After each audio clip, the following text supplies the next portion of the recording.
नमस्कार और the deep dive में आपका स्वागत है। नमस्ते। आज हम एक ऐसे सपने की कहानी में उतर रहे हैं जो अधूरा सा रह गया और फिर भी अजीब तरह से पूरा भी हुआ। हाँ, हम बात कर रहे हैं डॉक्टर होमी जे भाभा के विजन की और भारत के पहले परमाणु परीक्षण स्माइलिंग बुद्धा की। बिल्कुल, और खास तौर पर इस तथ्य की कि ये परीक्षण उनके निधन के बाद हुआ। हमारे पास कुछ ऐतिहासिक स्रोत और विश्लेषण है इस पर। और देखिए, इस डीप डाइव का मिशन है कि हम डॉक्टर भाभा की उस बुनियाद को समझें जो उन्होंने भारत के परमाणु कार्यक्रम के लिए रखी, और साथ ही वो गहरा विरोधाभास कि ये इतना बड़ा परीक्षण उनके जाने के 8 साल बाद हुआ। सही कहा। तो चलिए इसी विरोधाभास से शुरू करते हैं। मतलब भारत के परमाणु कार्यक्रम के जनक डॉक्टर भाभा अपने जीते जी ये सबसे बड़ा मील का पत्थर नहीं देख पाए, पर उनकी शुरुआत कैसे हुई? उनका नजरिया क्या सिर्फ परमाणु ऊर्जा तक ही था? नहीं, बिल्कुल नहीं। डॉक्टर भाभा का विजन वो बहुत बड़ा था। उनका लक्ष्य था विज्ञान और तकनीक के जरिए एक आत्मनिर्भर भारत बनाना। राष्ट्र निर्माण का एक हिस्सा मानते थे वो इसे। हाँ, बिल्कुल, राष्ट्र निर्माण का एक अहम हिस्सा।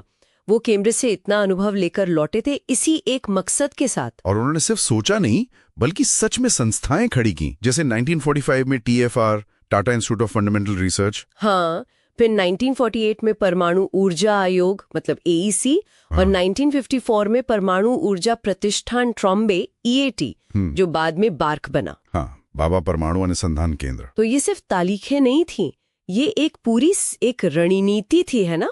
सही बात है। और यहीं भाभा की असली दूरदर्शिता दिखती है। उनका विश्वास ना वो व्यक्तियों से ज्यादा संस्थाओं में था, ढांचे में, मतलब वो सिस्टम बनाने में। हाँ, सिस्टम बनाने में। वो जानते थे कि मजबूत संस्थान ही देश को आगे ले जा सकते हैं, किसी एक व्यक्ति पर निर्भरता ठीक नहीं। और उन्हें प्रधानमंत्री नेहरू का भी पूरा साथ मिला। वो ब्लैंक चेक वाली बात काफी मशहूर है। बिल्कुल, वैज्ञानिक दृष्टि और राजनीतिक इच्छा शक्ति का वो एक दुर्लभ संगम था उस वक्त। लेकिन फिर माहौल बदला, बाहरी दुनिया का दबाव बढ़ा। 60 का दशक भारत के लिए आसान नहीं था। हाँ, वो दौर काफी चुनौतीपूर्ण था। 1962 का चीन भारत युद्ध एक बड़ा झटका था, एक सबक भी। और फिर अक्टूबर 1964 में चीन का परमाणु परीक्षण। हाँ, इन घटनाओं ने भारत का जो शांतिपूर्ण कार्यक्रम चल रहा था उसे एक सामरिक आयाम दे दिया। मतलब अब राष्ट्रीय सुरक्षा सिर्फ एक सोच नहीं रही, वो एक जरूरत बन गई। और यहीं डॉक्टर भाभा का यथार्थवाद, उनका प्रैग्मैटिज्म सामने आता है ना? उनका वो 1964 का बयान कि शांतिपूर्ण परमाणु विस्फोट भी आखिर एक बम ही होता है। हाँ, वो उनकी दोहरे उपयोग मतलब डुअल यूज वाली सोच को साफ दिखाता है। तो वो समझते थे कि क्षमता विकसित करना जरूरी है, चाहे उसे शांतिपूर्ण कहें या सामरिक, ये भविष्य की तैयारी थी। लेकिन तभी कहानी में वो दुखद मोड़ आया। डॉक्टर भाभा का निधन 24 जनवरी 1966 एक विमान दुर्घटना में। हाँ, पोखरण परीक्षण से ठीक 8 साल पहले। इसने तो यकीनन कार्यक्रम के भविष्य पर सवाल खड़े कर दिए होंगे। मतलब लीडरशिप का एक बड़ा वैक्यूम आ गया होगा। जरूर, बिल्कुल। नेतृत्व में बदलाव आया। डॉक्टर विक्रम साराभाई आए। अब उनका नजरिया थोड़ा अलग था। वो शांतिपूर्ण उपयोग पर ज्यादा केंद्रित थे। अच्छा, तो भाभा की डुअल यूज वाली सोच से कुछ अलग? हाँ, कुछ अलग। और यहीं पर भाभा के बनाए संस्थानों की मजबूती का असल इम्तिहान हुआ। लेकिन कार्यक्रम रुका नहीं, ये कमाल की बात है। ये दिखाता है कि भाभा ने जो नींव रखी थी वो कितनी ठोस थी। ये बहुत अहम बात है। नेतृत्व बदला, प्राथमिकताएं थोड़ी बदली, लेकिन संस्थागत ढांचा चलता रहा। कोई कमजोर कार्यक्रम होता तो शायद बिखर जाता। हाँ, लेकिन फिर 1971 में डॉक्टर साराभाई का भी अचानक निधन हो गया। उनके बाद कमान संभाली डॉक्टर राजा रमन्ना ने, और वो भाभा के काफी करीबी सहयोगी थे।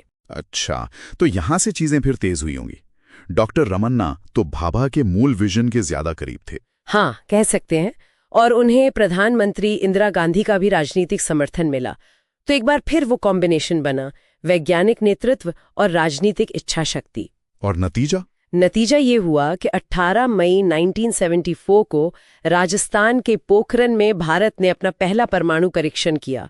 कोड नाम था स्माइलिंग बुद्धा, और उसे आधिकारिक तौर पर शांतिपूर्ण परमाणु विस्फोट यानी PNE कहा गया। हाँ, पीसफुल न्यूक्लियर एक्सप्लोजन। ये दिलचस्प है कि ये शब्दावली PNE ये कहीं ना कहीं भाभा की उसी ड्यूअल यूज रणनीति और कूटनीतिक समझ से जुड़ती है। बिल्कुल, ये क्षमता का प्रदर्शन भी था और साथ ही अंतर्राष्ट्रीय प्रतिक्रिया को संभालने की कोशिश भी। पीएनए की घोषणा एक बहुत सोची समझी कूटनीतिक चाल थी। तो ये भाभा की बौद्धिक विरासत थी जिसने न केवल तकनीक दी बल्कि उसे दुनिया के सामने रखने की भाषा भी दी। सही कहा। तो हम घूम फिरकर उसी केंद्रीय विरोधाभास पर आते हैं। डॉक्टर भाभा का सपना उनकी मृत्यु के 8 साल बाद साकार हुआ। हाँ, उनकी दृष्टि इतनी शक्तिशाली थी कि उनके बिना भी जीवित रही और फलीभूत हुई। ये सिर्फ एक वैज्ञानिक उपलब्धि नहीं थी। नहीं, ये उससे कहीं ज्यादा थी। ये भाभा द्वारा शुरू की गई एक राष्ट्रीय परियोजना की पराकाष्ठा थी, जो पूरी तरह उनके बनाए संस्थानों की मजबूती पर टिकी थी। उनकी विरासत सिर्फ उस परीक्षण में नहीं है, बल्कि इस बात में है कि उनका विजन उनके जाने के बाद भी रास्ता दिखाता रहा। और ये हमें सोचने पर मजबूर करता है।